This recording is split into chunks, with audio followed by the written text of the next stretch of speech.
Couvre-feu, allocution présidentielle, annonce de reconfinement, impression de fin du monde, frénésie totale, décapitation, précipitation, panique, angoisse générale, et puis reconfinement. Ça s'est passé dans cet ordre-là en très peu de jours.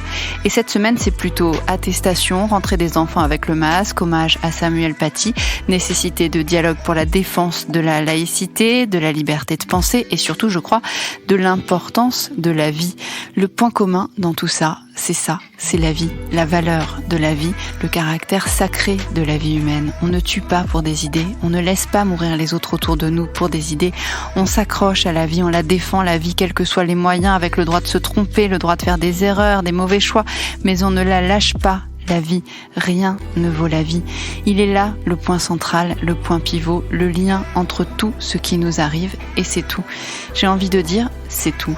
Parce qu'au-delà de cette évidence, au-delà de cette bataille fondamentale à l'humanité, c'est comme s'il n'y avait plus rien, comme si le seul et unique sens qu'on pouvait donner à nos existences aujourd'hui, il était là, sauver des vies, sauver la vie en général, et lui laisser le temps de refleurir un jour.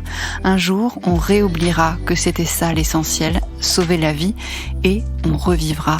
En attendant, on fait ce qu'on peut, on survit, on attend que ça passe, on espère des jours meilleurs et on a le cerveau qui disjoncte. Impression de court-circuiter, d'avoir besoin d'utiliser d'autres ressources pour tout endurer. Comme un avion qui doit tout d'un coup utiliser le moteur de rechange. On en est là.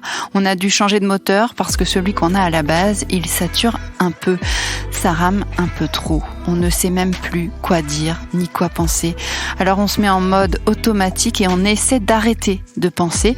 On sort juste son parapluie et on attend que ça passe. Avec cette impression que tout a été dit, tout et son contraire, que tout a été fait, que tout a été entendu. Cette impression de déjà vu, mais avec le goût amer en plus. Ce petit côté-là, c'est plus drôle là, c'est bon. Une fois, ça va.